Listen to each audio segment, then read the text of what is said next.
Life's funny, isn't it?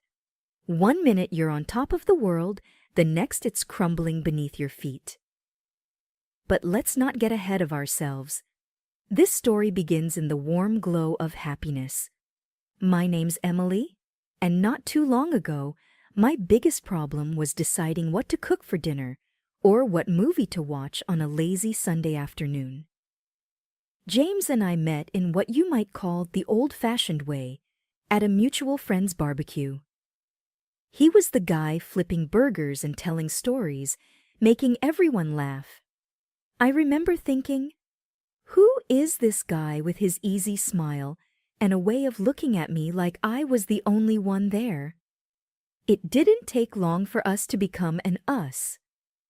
"Emily, you have to try my special burger," he said, handing me a plate with a confidence that made me smile.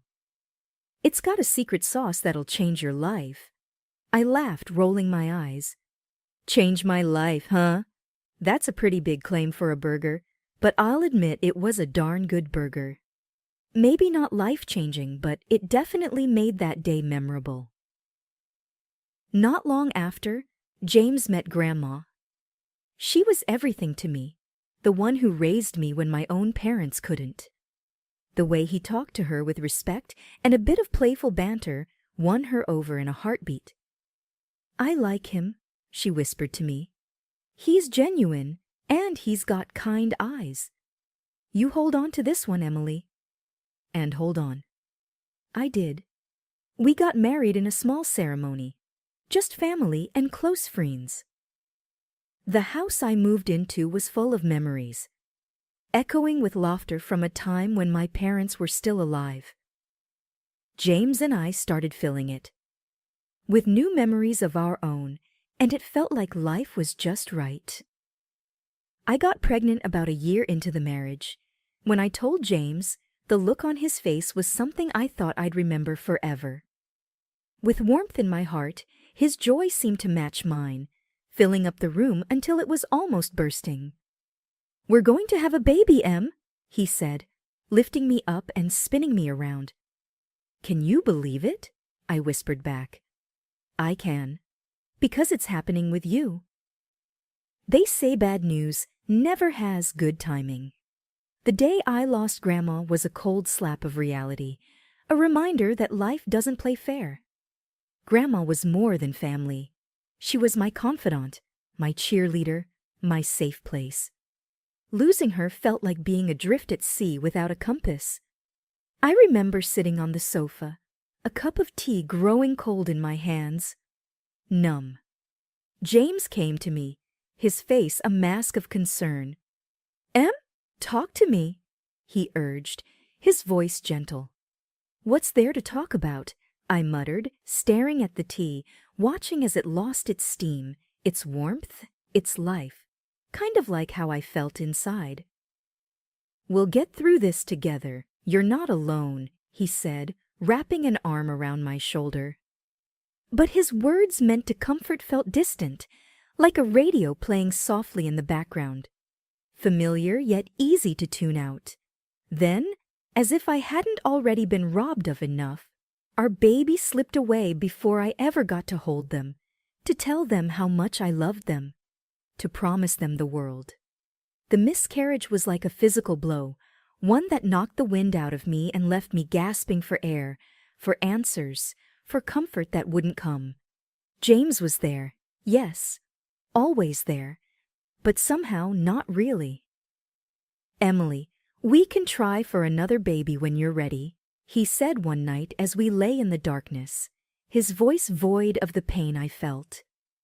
I turned to him, a part of me desperate to find the husband who had once spun me around in joy. "I don't want another baby, James. I wanted this one, our baby." The words were a whisper, but they might as well have been screams for how they echoed in the silence.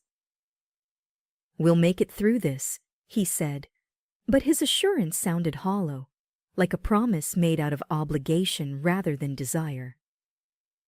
I sought refuge in solitude, in the quiet of the house filled with too many ghosts of what could have been. Days melded into nights, and I lost track of time, lost track of myself.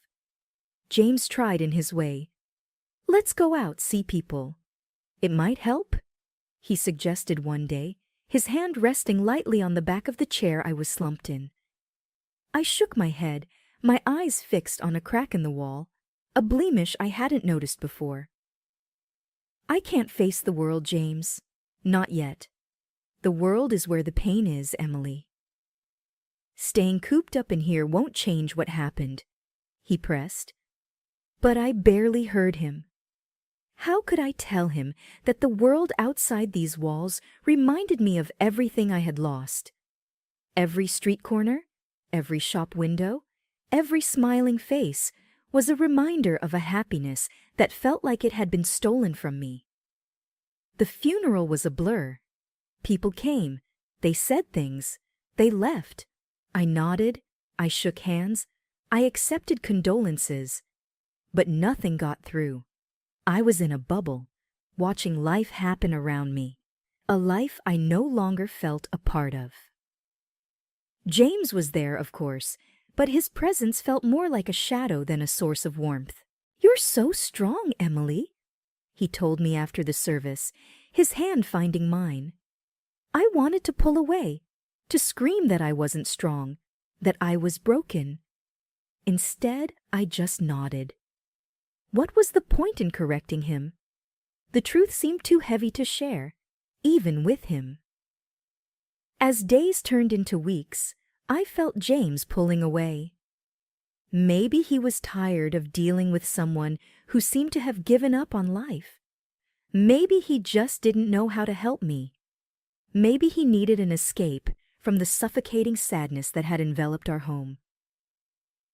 "I'm here for you, Em, but you need to start being here too," he said one evening, his patience wearing thin. "Here," I echoed, my voice barely above a whisper. "I don't even know where here is anymore, James." He sighed, running a hand through his hair in frustration. "I mean, you need to start living again, for your sake and mine." I looked up at him then, really looked at him, and saw the strain in his eyes. I knew he was struggling too, in his own way, but the gulf between us had grown too wide, too deep to cross with mere words. That's when the creeping thought began to take root. Maybe I was alone in this after all. James was there, but not really. Not in the way I needed him to be. As the days rolled into weeks and then months, the chasm between James and me grew wider. The man who had once seemed like my anchor was becoming more and more like a stranger, coming home late and sometimes not at all. It gnawed at me, this feeling of him slipping away. I remember one evening, the clock ticking past midnight, and the other side of the bed still cold and untouched when he finally came through the door. I couldn't hold back anymore. "Where have you been, James? Do you know what time it is?"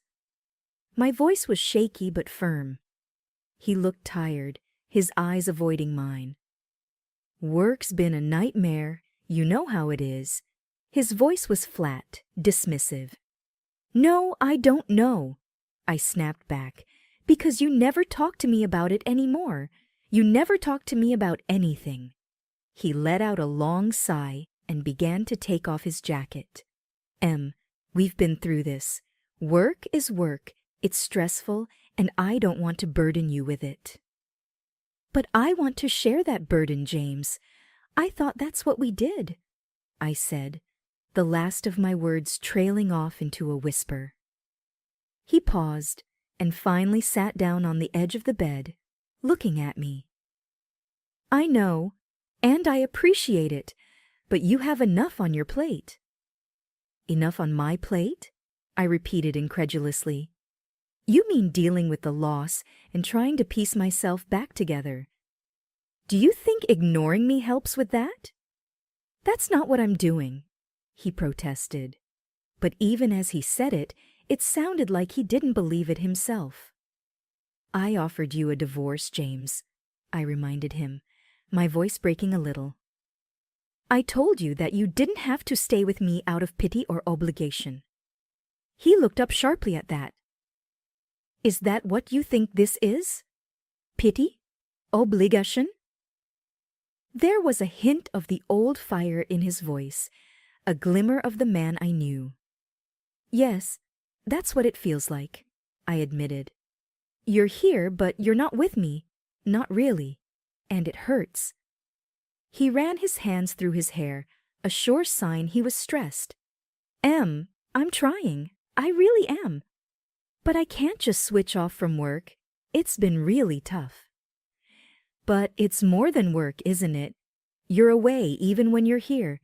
You've got your phone on you all the time, always texting, always distracted. He didn't say anything to that, just stared at the floor. Is there someone else? The question hung in the air, heavy and frightening. Don't be ridiculous, he said quickly. But his eyes told a different story. I felt a coldness spread through me. This was not the man I married, the one who would look me in the eyes and tell me the truth, no matter how hard. I need you to be honest with me, James, please. I implored, my hands clasping and unclasping in my lap. He was silent for a long moment, and then, There's no one else. It's just work. You've got to believe me. I wanted to. Oh, how I wanted to believe him.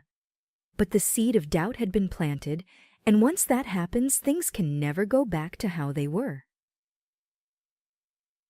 In the weeks that followed, I watched James like a detective. I noticed how his phone was always face down, how he'd step out of the room to take calls. The signs were there, and I couldn't ignore them anymore. It was a Wednesday when my world finally started to crumble. I answered a call from a number I didn't recognize. Hello, is this Emily Stanton? The voice was male, gruff, and not one I knew. Yes, who's this? The man paused and then, We need to talk about your husband. My heart sank. What about him? I think you'd better sit down, Mrs. Stanton. The cafe was one of those nondescript places, sandwiched between a laundromat and a closed-down bookstore. It seemed like a fitting backdrop for what was to come. I sat there, stirring my coffee, each second stretching out like an eternity, until the man showed up. He was a large man with a look that didn't invite many questions. He sat across from me, his hands clasped together, a folder sitting like a barrier between us. Mrs. Stanton, I'm sorry for the mystery, but I thought it was best we talk in person, he started, his voice serious. Who are you? I asked, my voice steady despite the storm inside. He nodded, as if he expected the question. My name's Mike Sanders, and I believe we have a common problem, your husband, James. I swallowed hard. What about him? Mike opened the folder and slid a photo across the table. It was James with a woman I'd never seen before. They were laughing, close, too close. That's my wife, Mike said, tapping the picture. I felt a strange detachment looking at it. What do they have to do with each other? They work together and they're having an affair, he said bluntly. I looked up, meeting his gaze. That's impossible. James would never. He reached back into the folder and took out a handful of printed messages, placing them in front of me. These are just from the past week. I read them, each word a tiny dagger. There were plans to meet up, pet names, and talk of the future. A future without me, without us. Why are you showing me this? I asked, my voice a ghost of itself. Because I thought you should know, and because I want to end it. I thought maybe you would want that too. I stared at the evidence, my mind racing. But my heart already knew the truth.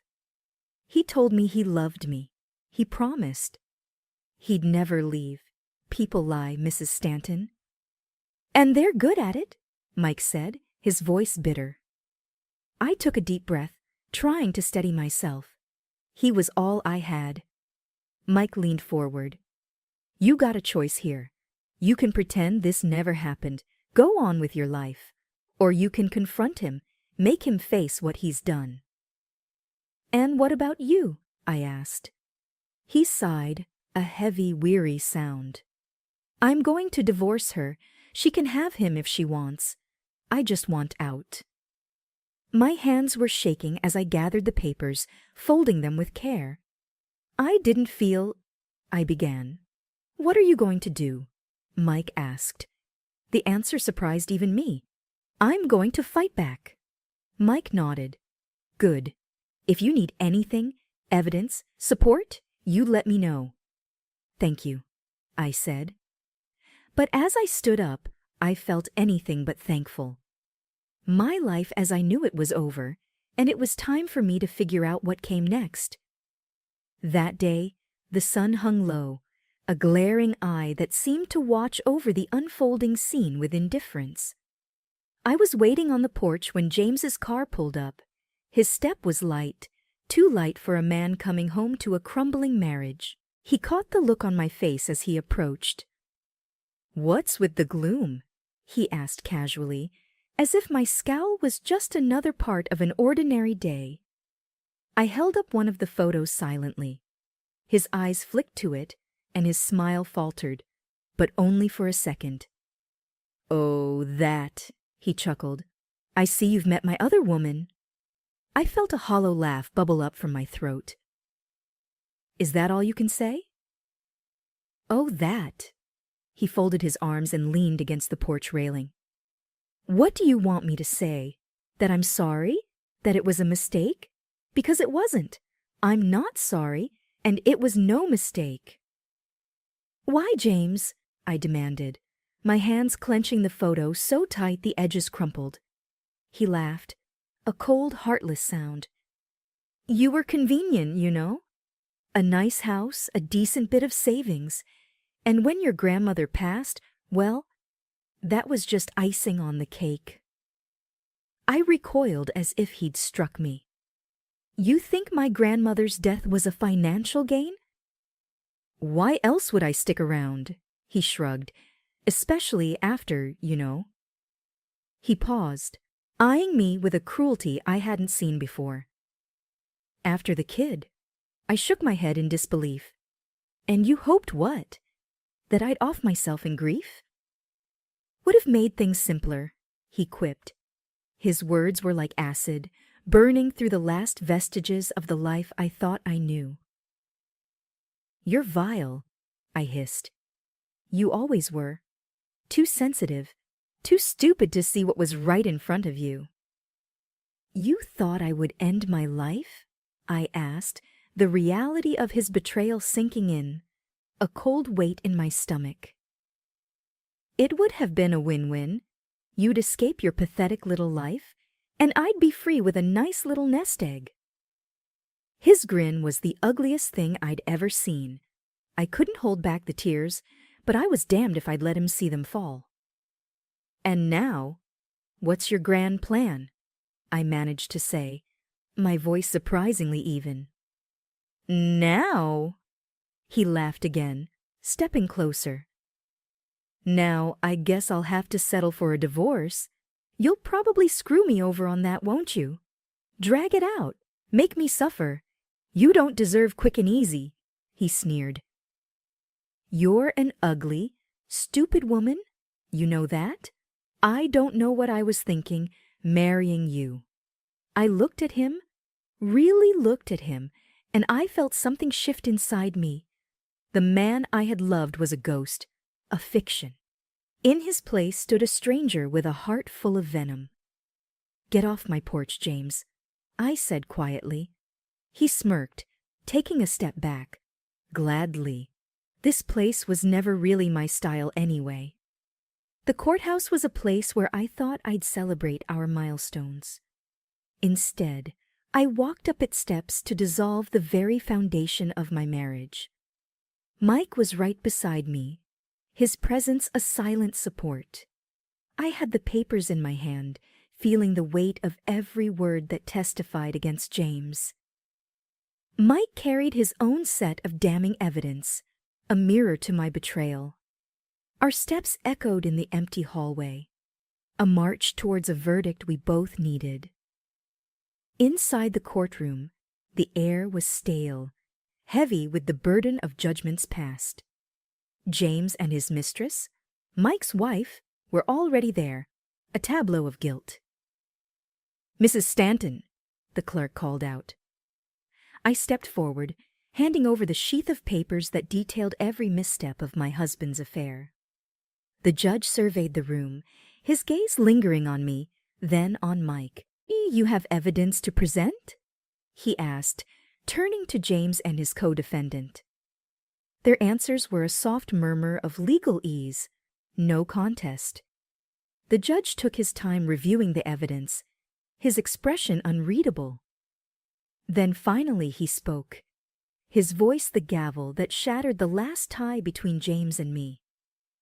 "In light of the uncontested evidence, I am granting the petition for divorce. The division of assets will proceed as outlined, and given the circumstances, Mr. Stanton, you will also pay restitution." James stood, his face ashen, but I felt nothing. No victory, no joy, just the hollow end of a chapter. Mike met my gaze, a silent question in his eyes. Had it been worth it? I could only nod. It wasn't about winning or losing anymore. It was about setting the record straight, about reclaiming my dignity from the ruins James had left behind. The courtroom's heavy door swung closed behind me with a sound that felt final. Mike and I found a quiet corner in the bustling hallway outside. "So it's done," Mike said, his voice a mix of relief and something else, maybe sadness. I nodded, the reality of the situation settling in. "It's done. They didn't even put up a fight, did they?" "No," he sighed, looking down at the floor. "They knew there was no point." I thought about James, about the love I thought we shared, and how it had all been a lie. "Do you think they're sorry for what they did, or just sorry they got caught?" Mike's gaze met mine, steady and sure. "Does it matter? They're out of our lives now. That's what counts." I let out a long breath, one I'd been holding since the day I got that call. "I guess you're right. I just didn't want it to end this way." "Nobody ever does," he said. "But you stood up for yourself. That counts for a lot." The weight of the papers in my bag seemed lighter now. Justice or something like it had been served. It didn't undo the past, but it cleared the path for the future. "I just want to move on," I admitted. "And you will," Mike assured me. "This is a fresh start for both of us." I managed a small smile. "A fresh start?" I echoed. We walked to the exit, the light from the doors growing brighter as we approached. Outside, the sun was shining, and the world moved on, indifferent to the small dramas unfolding in its midst. "Emily," Mike said as we stepped into the daylight, "what will you do first?" I thought for a moment. "I'm going to go home, take a long bath, and then I'm going to start planning my future. One step at a time." "That sounds perfect," he said. "And if you ever need a friend, you know where to find me." I looked at him, grateful for his unexpected friendship. Thank you, Mike, for everything. The days following the divorce were quiet. One afternoon, as I was sorting through some of Grandma's old things, the doorbell rang. I hesitated for a moment, half expecting the past to be on my doorstep. But it was just Sarah, my neighbor. "Hey, Emily," she greeted me with a warm, if somewhat pitying smile. "I heard about everything. I'm so sorry. I brought you some casserole. I figured you might not feel like cooking." I managed a small laugh. "You figured right. Thanks, Sarah." We settled in the kitchen, the casserole warming in the oven, filling the room with a homely scent. So, what will you do now? Sarah asked, sipping on the tea I'd made for us. I'm not sure, I admitted. But I'm thinking of selling the house. There are too many memories here. I need a fresh start. That sounds like a good idea, she said. A new place, new memories. Yeah, I mused, gazing out of the kitchen window. I want to travel too, see the places Grandma and I always talked about. That's wonderful, Emily. It's what you deserve, Sarah encouraged. I smiled, feeling a flicker of excitement at the thought. It is, isn't it? I spent so long living for someone else, trying to be what James wanted. It's time I lived for myself. Sarah reached across the table, giving my hand a reassuring squeeze. You've got this, and who knows, maybe along the way, you'll find someone who loves you for you. I hope so, but for now I'm okay with being by myself, I said, feeling a strength within me that I hadn't felt in years. You're stronger than you know, Emily, and this fresh start is just the beginning for you, Sarah said with a knowing nod. The timer on the oven dinged then, breaking our conversation. As I stood to get the casserole out, I felt a sense of closure. The chapter with James was over, but my story was far from finished. As I drifted off to sleep, I thought of Grandma, of her strength and her love. She had wanted me to be happy, to be cared for. In the end, I realized the person who needed to care for me the most was myself. With that realization, I knew that no matter where I went or what I did, I would be okay.